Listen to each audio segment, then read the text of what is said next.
cómo se mantiene el calor del hogar. Entendiendo el hogar, donde estamos nosotros en ese momento, nuestra iglesia. Ese es nuestro hogar o nuestra familia extendida.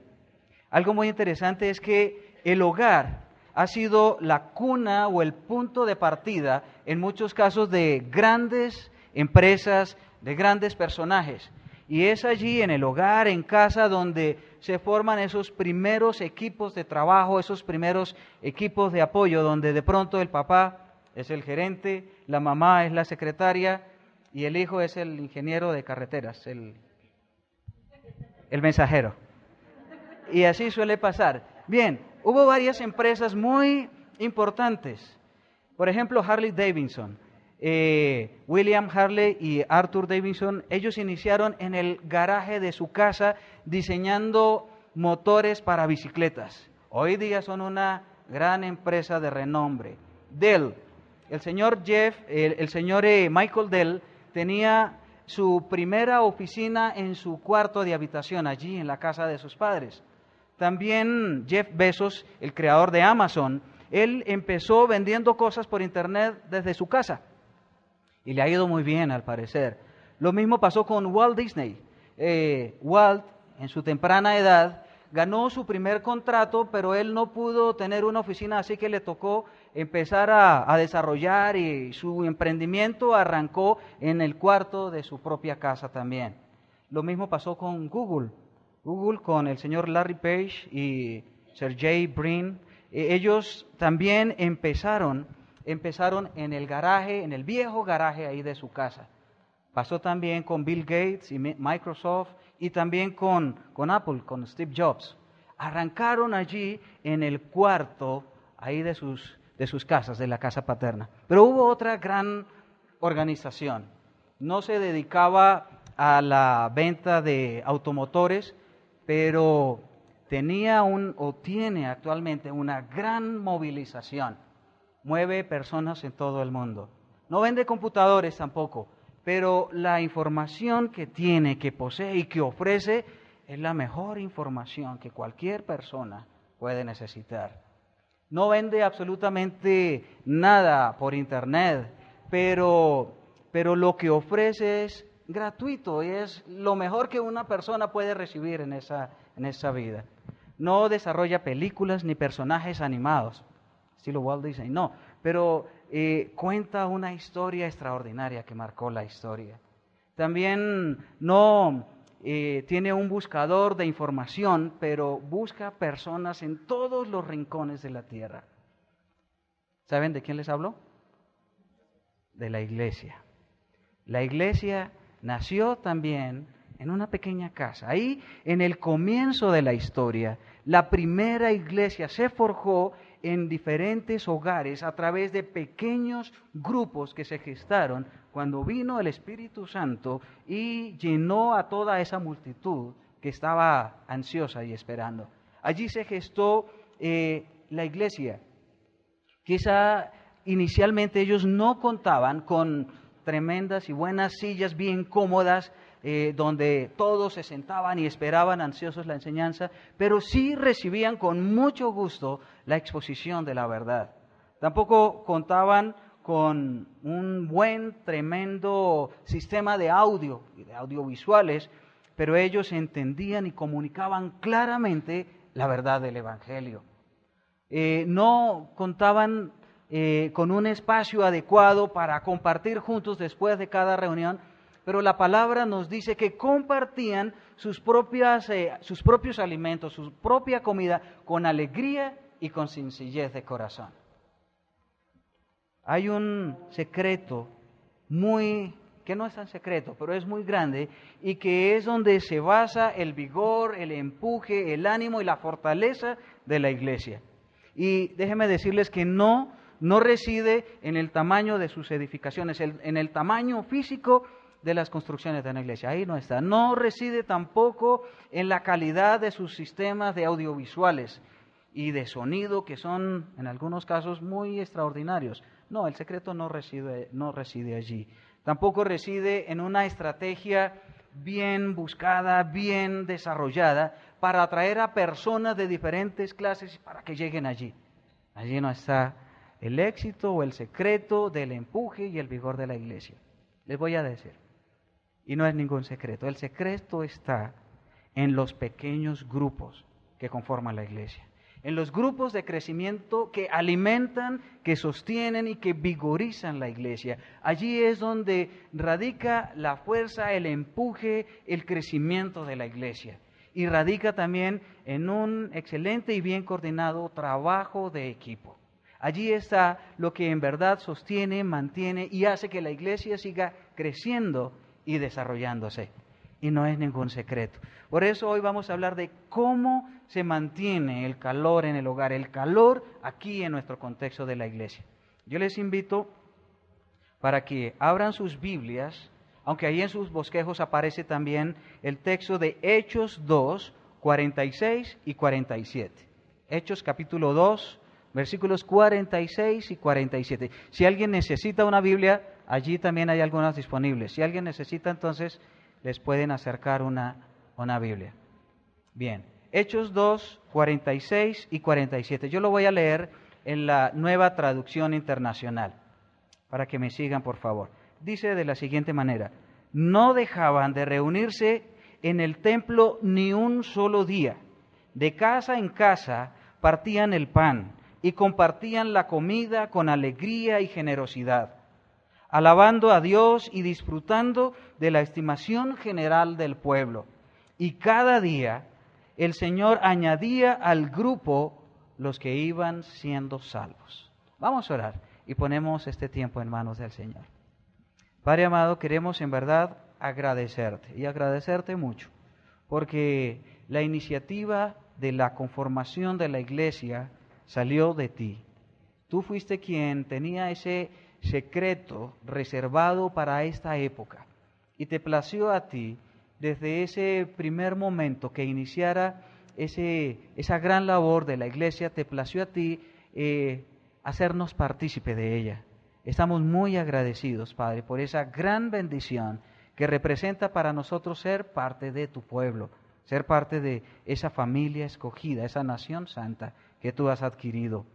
Por eso yo quiero pedirte que en esta tarde tú permitas que nuestros corazones estén abiertos, sensibles y dispuestos para escuchar lo que tú quieres enseñarnos, y que nuestros corazones sean una tierra fértil y abonada, dispuesta a obedecer lo que tú nos vas a mostrar en esta oportunidad. Te agradecemos, Señor, en el nombre de Cristo Jesús. Amén. ¿Cómo se mantiene el calor en el hogar? Ese vigor para que podamos seguir creciendo. No solo estamos hablando en números, sino nosotros como personas podamos seguir creciendo. Aquí este pasaje nos da varias pautas muy importantes para poder mantenernos creciendo. Y la primera es no dejando de reunirse. Allí la primera parte que leímos dice, no dejaban de reunirse ni un solo día. Imagínense cómo era el ánimo, cómo era el empeño, el deseo de esa primera iglesia que se estaba formando, que todos los días tenían reuniones. Imagínense encontrarse todos los días a Gustavo, todos los días ahí, o a Juan todos los días allí en el lado de la puerta. Genial, chévere. Gustavo, hacía 24 horas que no te veía. Así, todos los días se reunían y déjenme decirles que estaban muy animados y contentos cada vez de verse. ¿Cómo lo sabemos? La palabra nos dice que ellos compartían con alegría y con sencillez. Todos los días se reunían de una manera que se estaban desarrollando y complementando. La verdad es que nos podemos cuidar mutuamente cuando nos podemos ver con más frecuencia. Nos podemos proteger y animar mutuamente cuando tenemos la oportunidad de vernos con más frecuencia. A veces, como personas, nosotros tenemos la tendencia de que cuando estamos pasando por crisis, a veces diferentes clases de crisis, emocionales, espirituales, en fin, cuando pasamos por crisis tenemos la tendencia a aislarnos, a retirarnos y esperar que nos pase esa racha, esa situación difícil, y ahí sí nos volvemos otra vez a reunir, nos volvemos otra vez a congregar. Pero la verdad es que cuando pasamos por situaciones difíciles, cuando pasamos por crisis, es cuando más necesitamos reunirnos. Es cuando más necesitamos estar juntos. La verdad es que Dios nos creó a nosotros con la necesidad de vivir en comunidad, con la necesidad de compartir juntos muchas de nuestras áreas. Por eso hablamos inicialmente, la primera enseñanza, de que no es bueno que el hombre esté solo. Y Dios no solo permitió para el hombre inicialmente tener su esposa, pero también formó la iglesia. Esta preciosa comunidad, esta preciosa familia donde todos juntos vamos a crecer. Nosotros, tan pronto empezamos a ser parte de la iglesia, nosotros adquirimos responsabilidades. Y adquirimos responsabilidad no solamente con Dios, pero adquirimos responsabilidad con las personas que están a nuestro alrededor. Si usted mira a su lado, va a encontrar alguna que otra persona que dice, bueno, seguramente el Señor está obrando en la vida de ella y Dios me va a usar a mí también para ayudarle. Hay un pasaje aquí en el libro de Primera de Tesalonicenses, si ustedes quieren buscar, o si no yo se los voy a leer, Primera de Tesalonicenses, capítulo 5, versículo 14. Primera de Tesalonicenses 5, 14. Y nos habla de varias personas que nosotros vamos a encontrar y encontramos en la iglesia. Dice así, también os rogamos, hermanos, ahí sabemos que se refiere a la iglesia, a nosotros. También os rogamos, hermanos, que amonestéis a los ociosos, que alentéis a los de poco ánimo, que sostengáis a los débiles, que seáis pacientes para con todos. Y encontramos aquí entonces varias personas. Nos dice que hay algunos que en la iglesia estaban ociosos, sin oficio, no haciendo nada. En algunas traducciones los llama como holgazanes. Es un término un poquito más fuerte. Dejémosle en ocioso. Hay personas que teniendo la oportunidad de hacer cosas, no estaban haciendo nada. Y dice aquí Pablo, da las instrucciones, mire, si usted encuentra a alguien que está ocioso, entonces tiene que amonestarlo. Amonestarlo es, tiene que instruirle, tiene que decirle qué es lo que puede estar haciendo. Créame que en la iglesia siempre se van a presentar muchas oportunidades para trabajar. Así que la idea de esas personas que de pronto está desubicada sin saber qué hacer es decirle, mire, aquí hay una oportunidad excelente para que tú participes, para que tú te involucres. Esa era una clase de las personas que había. Otro eran los de poco ánimo. Y los de poco ánimo básicamente son los que estaban así como desanimados. Y dice que la responsabilidad que Dios nos da a nosotros es de alentarlos. Alentar significa llamarle al lado para consolarlo, para animarlo. ¿No hemos pasado nosotros por situaciones donde nos desanimamos? Probablemente en más de una oportunidad pasamos. ¿Y a quién usa Dios y quién está más a la mano para animarnos? A la persona que de pronto podemos o tenemos la oportunidad de ver cada 8 días. Tenemos otra clase de personas que dice que son los débiles. Y los débiles, dice la palabra, que es nuestra responsabilidad sostenerlos. Y sostenerlos es apoyarlos, es ayudarlos allí para sostenerles, para levantarles, para que no se caigan. Y si se han caído, es ayudarles a levantar. Ahora, hay diferentes clases de debilidad. A veces se siente uno débil físicamente por causa de una enfermedad. A veces se siente uno débil porque está pasando por alguna crisis de fe. A veces duda de todo el mundo, hasta de Dios. A veces duda hasta de la salvación. Y es el momento oportuno que Dios nos da a nosotros para ayudar al hermano que está pasando por alguna situación de crisis de fe y está mostrándose débil. ¿Ha pasado usted por alguna crisis de fe? Yo también. En una ocasión hace unos cuantos años teníamos con mi esposa y mi familia el deseo de ubicarnos en una comunidad y teníamos todo bien organizado. Teníamos permisos escritos para ubicarnos. Somos misioneros con mi esposa y mis hijos y nos fuimos.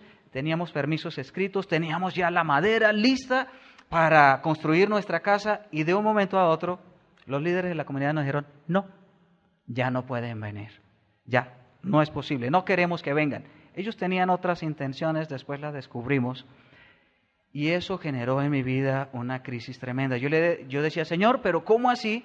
Yo dejo mi casa, mis comodidades, me vengo aquí a la Amazonas y quiero entrar, y me cierras la puerta. ¿Qué pasa?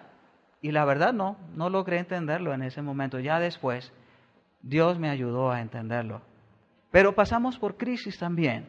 Y a veces hay otras crisis que es de crisis en cuanto a las convicciones. A veces, como personas, tenemos propensión a ciertos pecados. A veces tenemos la propensión a mentir. Somos propensos a eso y entonces alguien que está cercano a nosotros nos va a ayudar. O a veces somos propensos a mirar demasiadas cosas en televisión o internet que no son convenientes. Y es allí donde alguien puede ayudarnos y sostenernos y decirnos, eso no es bueno, eso no te conviene. Ven, yo te voy a ayudar. Es más, te voy a estar preguntando, ¿cómo vas? ¿Cómo te fue en esta semana? Dios nos usa a nosotros en el contexto de la iglesia. Entonces, aquí en este texto nos dice que encontramos personas que a veces están ociosas o que están con poco ánimo o que están débiles. Y dice, y con todos debemos tener paciencia. Porque la verdad nosotros no somos tan sencillos de soportar. A veces ni nosotros mismos nos entendemos y a veces nos queda mucho o muy difícil entender a la otra persona. Y dice la palabra, de pronto no cae en ninguna de esas categorías. Con todos debe tener paciencia. A veces nosotros mismos pasamos por diferentes estatus, ¿verdad? No siempre el ocioso está ocioso, a veces se desanima el ocioso. A veces el que está desanimado entonces se vuelve débil por estar desanimado. Y nosotros mismos, ¿no? Pasamos por momentos así. No siempre estamos con todo el vigor y con todo el ánimo espiritual que estamos listos para lo que sea. No, a veces no estamos listos para nada. Y entonces a veces pasamos por situaciones de desánimo o situaciones de desaliento o nos sentimos muy débiles. ¿A quién usa Dios en primera instancia? A las personas que están alrededor. Por eso, ¿cómo logramos nosotros mantener ese calor de hogar, de familia? A través de las personas y por eso la importancia de no dejar de reunirnos. Eso es un asunto muy, muy importante, de mucha trascendencia en la iglesia. En una ocasión un pastor en una iglesia se dio cuenta que había una persona que hacía varios días, varias semanas que no había vuelto a la iglesia y decidió ir a visitar a esta persona. Y llegó a su casa. Y estaba el hombre allí sentado frente a su chimenea, allí abrigándose, disfrutando. Y el pastor llegó y se sentó al lado. No le dijo ni una sola palabra. Entonces se sentó al lado, cogió con unas tenazas, cogió un carbón encendido y lo puso a un ladito. Después de un rato ese carbón se fue apagando y se apagó. Ya cuando estaba apagado, nuevamente el pastor cogió con las tenazas el carbón apagado y lo volvió a colocar allí en la chimenea. Y luego otra vez volvió a coger fuerza y se encendió ese carbón. Entonces el hombre le dice al pastor, ya entiendo, pastor, nos vemos el próximo domingo en la iglesia. Cuando nos alejamos de acá, de este calor que representa la iglesia, nuestra gran familia, nos enfriamos. No podemos estar y permanecer por mucho tiempo así, porque nos enfriamos. ¿Cómo solucionamos eso? Seguimos, volvemos otra vez, no dejamos de congregarnos. Hay otro aspecto muy importante que también nos sigue diciendo acá el texto, y dice que ellos mantenían la comunión.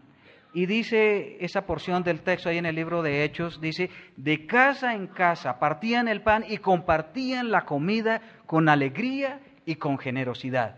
Imagínense, iban de casa en casa compartiendo. Esa es básicamente la dinámica de un grupo de crecimiento, de casa en casa. Vamos compartiendo y vamos creciendo juntos. Miren, la primera iglesia, como hablamos, nació así en el seno de un hogar, en el contexto de un hogar.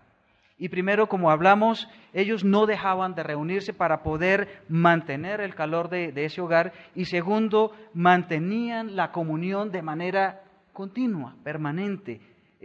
Dice aquí que era de día en día que se estaban visitando y compartiendo. Comunión significa un compañerismo reconocido y gozado. Quiere decir que cuando nos reunimos, cuando tenemos comunión, reconocemos quiénes están y yo identifico, claro, él está, y cuando no está me doy cuenta que no está porque me hace falta. Deja un vacío que nadie más puede llenar. Y no solamente reconocemos quién está y quién no está, pero nos gozamos cuando estamos juntos. Eso significa comunión. Tenemos intereses en común, compartimos juntos muchas cosas y cuando no están no podemos compartir de esas cosas. Mantener comunión es algo que requiere diligencia, esfuerzo. No puedo mantener comunión con alguien que de vez en cuando veo o eventualmente me comunico con él. Por eso la importancia de permanecer continuamente reuniéndonos y estar allí juntos. Dice la palabra que hacían varias cosas esta iglesia. Dice que partían el pan. Eso significa que cada vez que se reunían, celebraban la cena del Señor. Nosotros teníamos la costumbre de hacerlo por lo menos una vez al mes. Ellos, cada vez que se reunían, venga, celebremos juntos. Esto es muy bueno, hay que celebrar. Lo había hecho así a 24 horas, volvamos a celebrarlo. Volvían y compartían el pan. Dice que también compartían la comida. Había mucha necesidad, pero ese no era obstáculo. Si él tenía un poquito más, compartía con el que tenía un poquito menos y todos estaban contentos. Y dice también que tenían alegría y sencillez de corazón. Ese compañerismo era honesto, era sincero, se disfrutaba.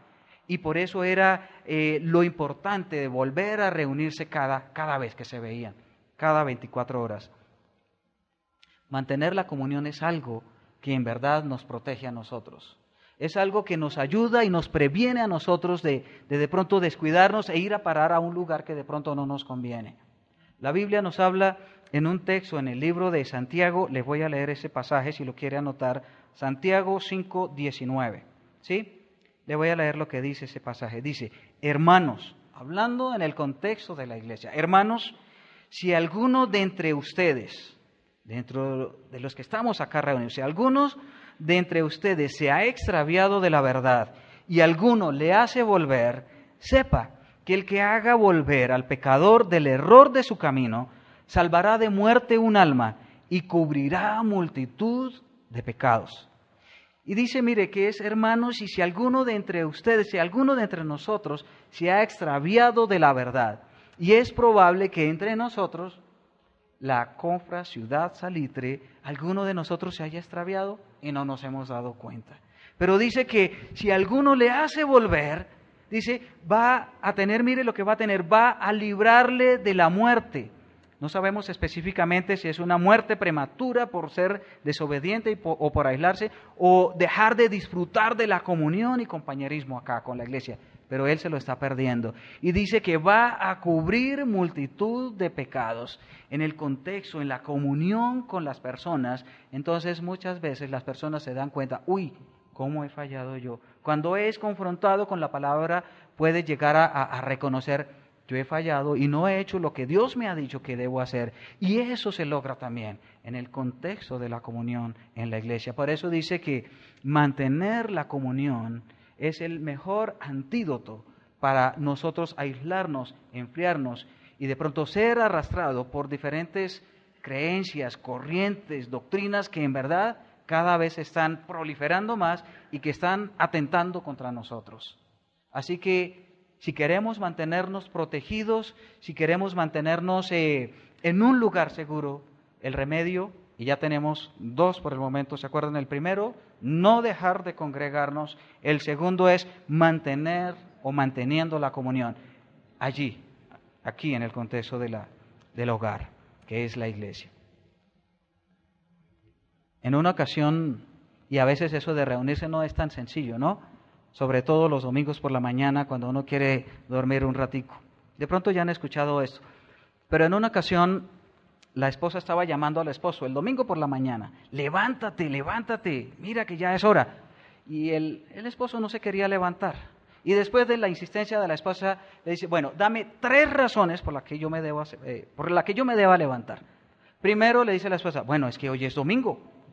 Segundo, es que hay que ir a la iglesia. Y tercero, es que tú eres el pastor de la iglesia. No siempre es fácil, ¿verdad? Ni para los pastores. Mantener la comunión no siempre es tan sencillo, pero es muy, muy necesario. Y como les dije, nos previene a nosotros contra el enfriamiento, contra ser engañados por muchas cosas y nos mantiene vivos y vigorosos en el Señor. Es probable que a veces uno se da cuenta de personas que no están y han pasado por crisis duras y tremendas y después de un rato vuelven y aparecen y uno le dice, hola, ¿qué tal? ¿Cómo estabas? No, bien, no, pasé por una situación, pero ¿cómo así? Nunca supe. Pues nunca supimos porque nunca estaba allí cerca para poder darnos cuenta y para poderlo apoyar. El libro de Eclesiastés nos dice una gran, dentro de las verdades que dice, nos dice una gran verdad que aplica para eso. Dice, mejores son dos que uno, porque tienen mejor paga de su trabajo. Porque si cayeren, el uno levantará a su compañero. Pero hay del solo, que cuando cayere no habrá un segundo que lo levante. Y eso es estar reunidos, eso es mantener en comunión, eso es no dejar de congregarse. Así mantenemos el calor del hogar, el calor acá de la iglesia. Eso es lo que logramos cuando nos congregamos en esos pequeños grupos entre semana. Y más aún lo que logramos cuando estamos todos unidos acá, reunidos, y nos apoyamos. Qué rico verles, qué rico abrazarles nuevamente. Hay algo más también que nos dice el texto. Y es que cuando estas personas se reunían, algo que hacían también era que alababan a Dios. Primero dice que no dejaban de reunirse. Segundo dice que mantenían la comunión para lograr mantener ese calor de hogar. Y tercero es que alababan a Dios. Dice así la porción de Hechos, alabando a Dios y disfrutando de la estimación general del pueblo. Creo que una de las maneras en que nosotros reconocemos o damos gratitud a Dios por todo lo que Él ha hecho a favor nuestro es a través de la alabanza. A través de la alabanza es que nosotros decimos a Dios, Dios, eres grande, Dios, eres poderoso, no hay nadie como tú y sin ti, la verdad, nada soy en esta vida. A través de la alabanza es que nosotros damos gracias a Dios por todo lo que Él ha hecho en nuestras vidas, es más, por todo lo que tiene pendiente por hacer en nuestras vidas. Eso lo manifestamos también a través de la alabanza. Por eso, cada día, Dios nos da a nosotros nuevas razones para alabarle. La palabra nos dice, miren, por la misericordia de Dios, por su misericordia, no hemos sido consumidos. Antes, sus misericordias son nuevas cada mañana, ¿sí? Nueva y grande es su fidelidad. Y Dios todos los días nos da razones para alabarle. Por eso, esta iglesia que inició allí en pequeñas casas, cada vez que se reunían, alababan a Dios. Por eso es que nosotros aquí, cada vez que nos reunimos, alabamos a Dios y damos gracias a Dios por lo que Él ha hecho. Dios nos dice a nosotros, mire, con amor eterno te he amado, por tanto yo te prolongué mi misericordia. Dios nos ama a pesar de lo que somos. Dios nos ama a pesar de que a veces le quedamos mal a Él muchas veces. Le quedamos mal porque a veces Dios nos dice, mire, mi deseo para ti es que hagas esto. Y a veces nosotros no hacemos lo mínimo que debemos hacer como cristianos. Mi deseo es que tengas una vida así, pero a veces dejamos de hacer cosas que nosotros sabemos que debemos hacer y no las hacemos, pero Dios, ¿sabe qué? Nos sigue amando. Aún después de embarrarla, nos sigue amando. Si nos vamos y nos alejamos, siempre está ahí esperando que regresemos con sus brazos abiertos para darnos un fuerte abrazo. Ese nos estaba esperando. Así es Dios. A pesar de nosotros, nos sigue amando. Así es su fidelidad y su amor. Cuando nuestras vidas, cuando nosotros como personas y aún como iglesia estamos agradando a Dios, dice la Biblia, allá en un proverbio, dice que cuando los caminos del hombre son agradables a Jehová, aún a sus enemigos, hace estar en paz con él. O sea, nos va bien hasta con el vecino regañón, cuando estamos en paz con Dios, cuando estamos andando en los caminos de Dios. Nos va mal hasta con la vecina que nos deja la bolsa de basura allí todo el tiempo ahí frente a la casa. Nos la ganamos hasta para el Señor. Dice, cuando los caminos del hombre son agradables a Dios, aún a los enemigos hace estar en paz con Él. Qué bueno, ¿verdad? Qué bueno es que a la luz de la palabra nosotros nos podemos dar cuenta de cómo podemos mantener ese calor del hogar que es la iglesia. Cómo podemos mantenernos vigorosos, creciendo, animados, apoyándonos unos a otros, y es no dejando de reunirnos, manteniendo la comunión y alabando a Dios. Hay un resultado en todo eso. Dice, finalizando este texto, que el Señor añadía al grupo los que iban siendo salvos. En pocas palabras, de manera muy natural, había personas que eran impactadas por el tipo de vida que vivían esos creyentes. Y nosotros también vamos a lograr impactar a las personas a nuestro alrededor con el tipo de vida que nosotros vivimos, y en cierta medida van a ir llegando poco a poco a los pies de Dios por nuestra vida. Porque podemos hablar muchas cosas bonitas, pero lo que más habla, lo que más fuerte habla, es precisamente nuestra vida. Así que el Señor va a ir trayendo aquí a nuestra iglesia, a nuestro hogar, poco a poco los que van siendo salvos, en la medida en que nosotros vamos practicando eso de reunirnos juntos, eso de mantener la comunión, eso de alabar a Dios continuamente. Y poco a poco las personas van a ir llegando. Vamos a hablar, es verdad, pero nuestra vida va a respaldar lo que nosotros vamos a decir con nuestras palabras.